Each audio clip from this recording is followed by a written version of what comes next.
Hello guys, good morning. આજે છે તારીખ 24। તો મિત્રો હાલ અમે જુનાગઢથી નીકળી ચૂક્યા છે દ્વારકા જવા માટે, અને આજે રાતે અમે જુનાગઢમાં રોકાયા હતા અને હવે જઈશું અમે દ્વારકા। જુનાગઢથી પોરબંદર હાઈવે આ દરેક ગામ વચ્ચે આવે છે। અમે જુનાગઢથી નીકળ્યા ત્યારથી વરસાદ ચાલુ છે।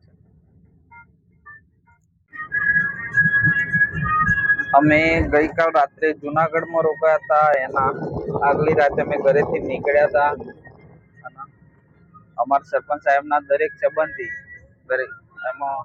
દરેકની સેવા સુપર 2 કિલોમીટર સીએનજી। અહીંયા તમને સીએનજી ની પણ સુવિધા મળી રહેશે, પણ તમે જુનાગઢથી નીકળો એટલે તમારે કોઈ પણ અમુક જગ્યાએ સીએનજી ની સુવિધા મળી રહેશે।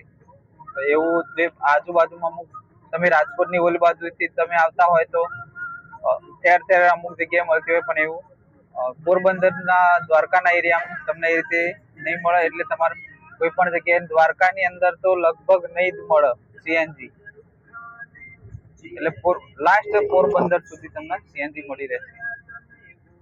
અને અત્યારે વરસાદ મિત્રો ચાલુ છે, ઝરમર। થોડી વારમાં દરિયા કિનારો આવશે। દરિયા કિનારાનો લુક હું તમને બતાવીશ, મસ્ત આવે દરિયા કિનારો। અમારે ટૂંક સમય 2-3 કિલોમીટરમાં સીએનજી પંપ આવે છે, એટલે અમે સીધા ગેસ પુરાઈશું, અને ગેસ પુરાઈશું એટલે સીધા પોરબંદર કદાચ મળે। પોરબંદર એક સીએનજી છે ખાલી, અને એ પણ જગ્યાએ મળી જાય તો મળી જાય, કોઈ નક્કી નહીં કે તમને મળી જ જાય। તો મિત્રો જુનાગઢથી પોરબંદર જતા હાઈવે ઉપર સીએનજી અમને મળી ચૂક્યો છે। અત્યારે અમે સીએનજી બોટલ ફૂલ કરાવી દઈશું। તો અત્યારે મિત્રો અમે પોરબંદર પહોંચી ચૂક્યા છે, અને આ છે પોરબંદર હાઈવે ઉપરનો નજારો, તમે જોઈ શકો છો। અહીંયા અમે અત્યારે ચા નાસ્તો કરવા માટે રોકાયા છે, અને હવે થોડી વારમાં જઈશું કોયલા ડુંગર હરસિદ્ધિ માતા મંદિર। અહીંયાથી 40 કે 45 કિલોમીટર બાકી છે કોયલા ડુંગર હરસિદ્ધિ માતા મંદિર। આ છે સોમનાથ થી આવતો હાઈવે। આ હાઈવે સોમનાથ બાજુથી આવે, અને આ બાજુ દ્વારકા જાય છે, સીધો દ્વારકા। અહીંયા અમુક પવન ચક્કી ચાલુ હોય ને અમુક પવન ચક્કી થાકી જઈએ, કોમચોર એ બંધ થઈ ગઈ, અત્યારે બેહી રહી, બીજી પર છે। હું નજીક જઈને બતાવીશ થોડી વાર। અત્યારે દરિયાનો ભાગ આવી ગયો છે, અહીંયા દરિયાની ખાડી ખાડી છે, તો પેલી પવન ચક્કી બંધ હોય, એ થાકી જઈ લાગે। આ છે મિત્રો પોરબંદરનો નજારો।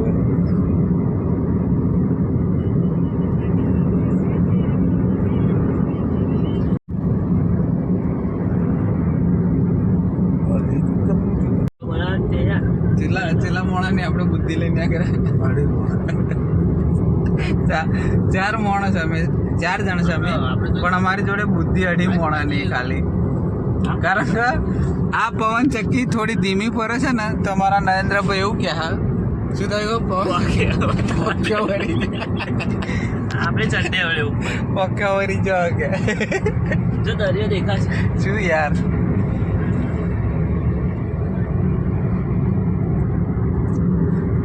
પેલી બોજી ઊભી રહી જો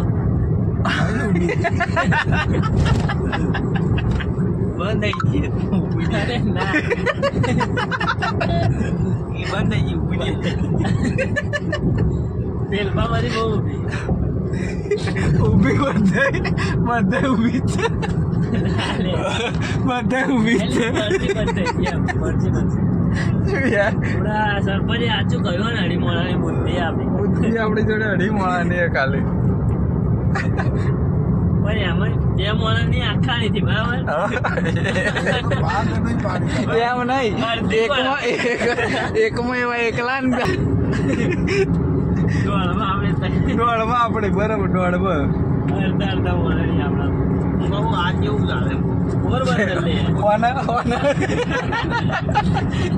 ઓને મસાલો બનાવવાનો ડબ્બો એવો ઊંધો રાખીને ખોલે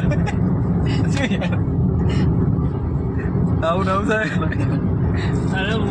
રીનાવાળા આવ્યા કે સીનાવાળા એટલે પણ એ અમુક ઉતાવળ થઈ જાય અમુક એમ પૈસા ગુજરાતી વાત ગુસ્સા થાય અને આવા વાળા આપણા બાજુ ના હોય તો પછી આપણે નેવું ના લાગે હા પાલો ખડા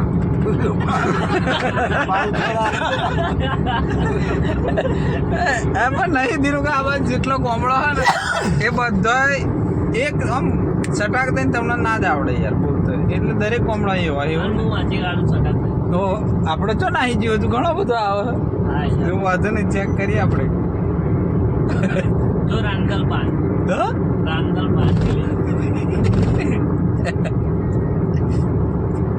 હવે ગૂગલમાં જોજો ખરેખર એવું ત્યાં વાંચ્યું હા આવ ગાયન તો અહીંયાથી મિત્રો સામે મંદિર હરસિદ્ધિ માતાનું દેખાઈ રહ્યું છે. આ રિવર આવે છે. આ રિવર ને પાર કરીએ એટલે માત્ર 2 થી 3 કિલોમીટરના અંતરે સામે આવેલું છે હરસિદ્ધિ માતાનું મંદિર.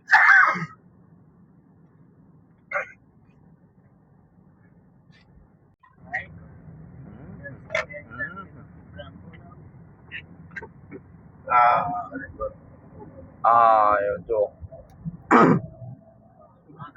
અહીંયાથી દરિયો, આ છે દરિયો મિત્રો.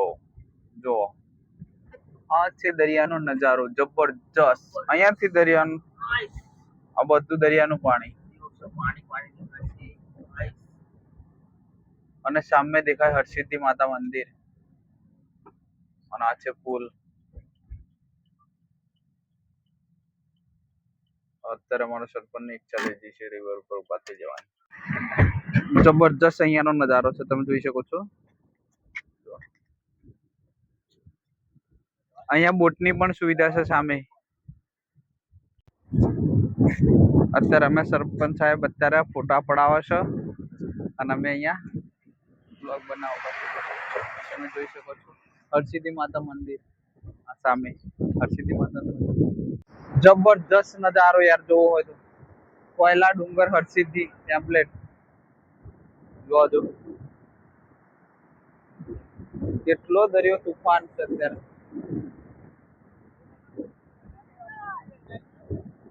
અત્યારે મિત્રો અમે આ જગ્યાએ આવી ચુક્યા છે કોયલા ડુંગર. તમે જોઈ શકો છો.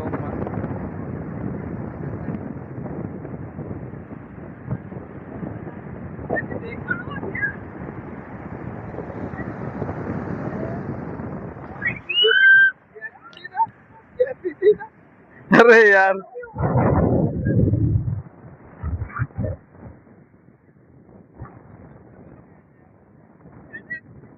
અરે પણ આઈ જ યાર અત્યારે અમે જઈ રહ્યા છે હરસિદ્ધિ માતા મંદિર. જો પાછળ દરિયો છે અને અમે અહીંયાથી જઈએ છીએ. પણ બધી બાજુ દરિયો જ છે અહીંયા શહેરમાં.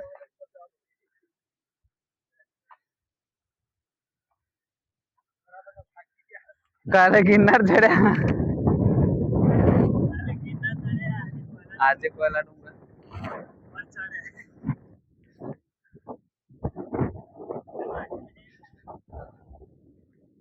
ઉપરનો નજારો એટલો મસ્ત.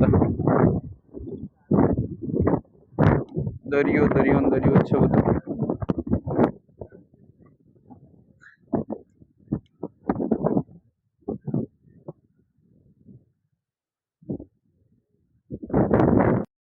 આ છે મિત્રો હર્ષદ માતા મંદિર કોયલા ડુંગર. તમે જોઈ શકો છો.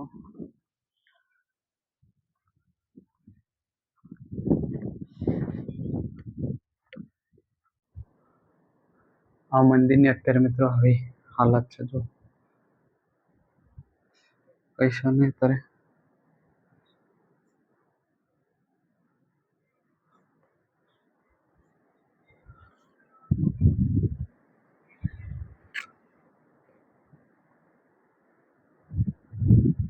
એકદમ જર્જરિત હાલતમાં. અમારી ગાડીને લાવ્યા છે છેક દરિયા સુધી, દરિયાની નજીક છે, ફોટોગ્રાફી કરવા માટે.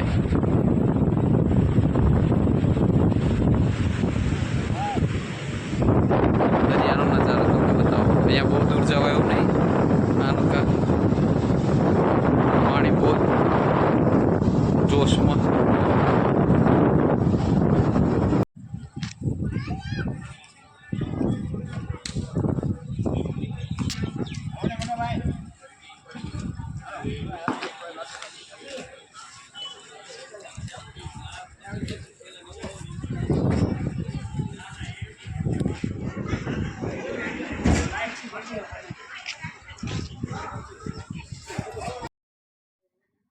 તો અત્યારે મિત્રો થઈ ગયો છે જમવાનો સમય અને અમે આવી ગયા છીએ અત્યારે જમવા માટે હોટલમાં. અહીંયા કાઠિયાવાડી હોટલ તમને રસ્તામાં મળી રહેશે. પોરબંદરથી દ્વારકા ઉપર રસ્તામાં આવે છે દ્વારકાધીશ હોટલ. તો અહીંયા અમે અત્યારે જમી લઈશું અને જમ્યા પછી અમારો પ્રવાસ આગળનો અહીંયાથી અમે ચાલુ કરીશું. તો અહીંયાથી મિત્રો અમે જવાના છે પહેલા બેટ દ્વારકા અને બેટ દ્વારકા સુદર્શન બ્રિજ. તો અત્યારે મિત્રો અમે પહોંચી ચૂક્યા છીએ દ્વારકા અને સામે દ્વારકાનું મંદિર દેખાઈ રહ્યું છે, તમે જોઈ શકો છો. અને આ છે મિત્રો દ્વારકા પાર્કિંગ.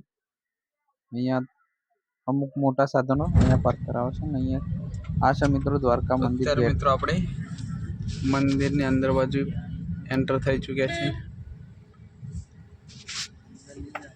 આ છે મિત્રો બેટ દ્વારકાનો નજારો, તમે જોઈ શકો છો.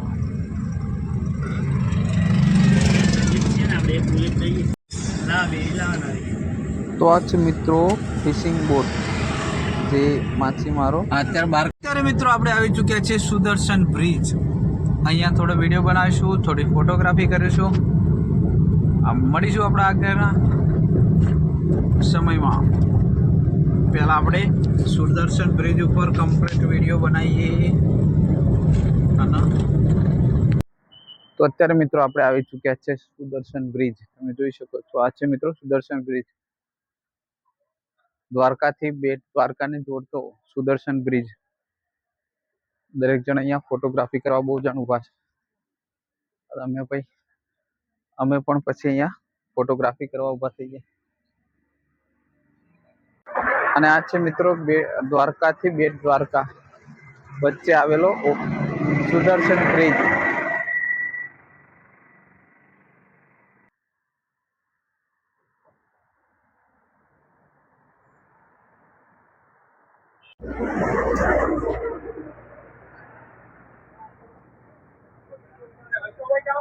અહીંયાથી પણ આપણે જોઈ શકીશું અંદર દરિયો.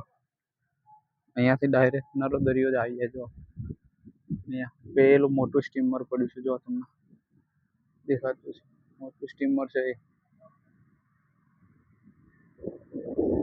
આ છે મોટો સમુદ્ર. આ છે બેટ દ્વારકા. તો અહીંયા આપણા માણસો બધા ફોટોગ્રાફી કરે છે, તમે જોવો છો. સરપંચ ના છે સુદર્શન બ્રિજ. આ તમને એવું લાગતું હશે કે નાની નાની રસ્સીઓ, આ જો કેટલી જાડી છે, અને અમે રસ્સી નહીં. આ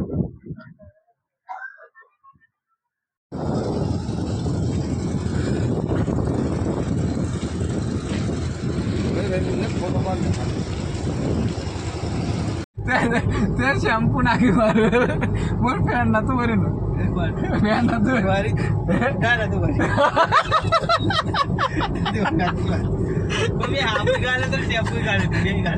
ફેન નતું ભર્યું છે.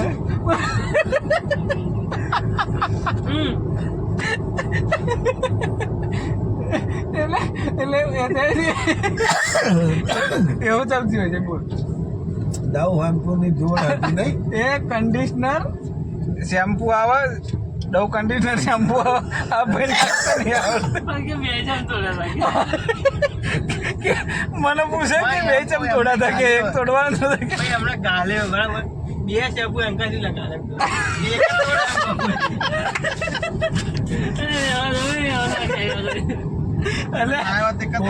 બે આવે ને એમાં એક શેમ્પુ આવે શેમ્પુ આવે એને માથું ધોઈ એને કાઢવાનું. પહેલું માથું ધોઈ નાખવાનું પછી કંડિશનર આવે હા એ નાખવાનું. એ નાખી થોડુંક ઘસીને ભાઈ વાળ જેવું ધોતો ને ધોઈ નાખવાના. એ એવું વાળ આપણે ગાલ્યું વાળ લીસા થઈ જાય.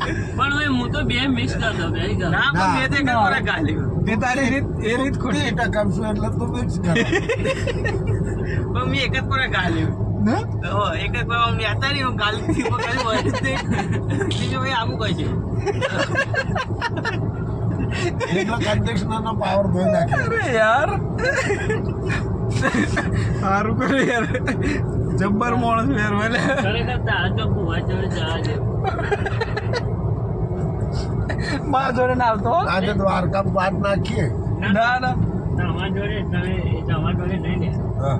પેલા ભુવા પરિવાર ભુવા પણ આ ભુવા જ છે ને પણ આ એવું જ કરે પણ હું તો ઘરનો કેવો ઘરનો માર જોડે કેસ આવે ને તો હું તો લીલા કાકા ડાયરેક્ટ કહી દઉં કે તમારો સિક્કો ખોટો ખોટી મહેનત ના કરશો કઈ ખોટી મહેનત ના કરશો ખર્ચો તમારા પર.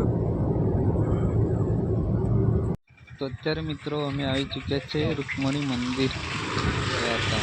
આ છે મિત્રો રૂકમણીજીનું મંદિર દ્વારકામાં આવેલું. તો અત્યારે મિત્રો અમે આવી ગયા છે ગોમતી ઘાટ ઉપર અને દરિયાનો નજારો હું તમને અત્યારે બતાવીશ. તમે જોઈ શકો છો અમે હું સરપંચ કા બધા આવી ગયા છે દરિયા કિનારે. છે મિત્રો ગોમતી ઘાટ દ્વારકામાં આવેલો ગોમતી ઘાટ તમે જોઈ શકો છો. અહીંયા દરિયો ઘૂઘવાટા કરી રહ્યો છે. તો અત્યારે મિત્રો અમે દ્વારકામાં અમારી રૂમ લઈ લીધી છે અને અત્યારે અમારો સામાન અમે અમારી રૂમ પર મૂકીને ગોમતી ઘાટ ઉપર ફરવા આવી ચૂક્યા છે. તો મિત્રો અમારા વ્લોગને પૂરો જોવા માટે અમારી ચેનલ લાઈક શેર અને સબસ્ક્રાઈબ કરતા રહેજો અને આ વ્લોગ તમને આગળના વિડીયોમાં જોવા મળશે પૂરો. તો તમે જોવાનું ભૂલતા નહીં. Bye bye, take care.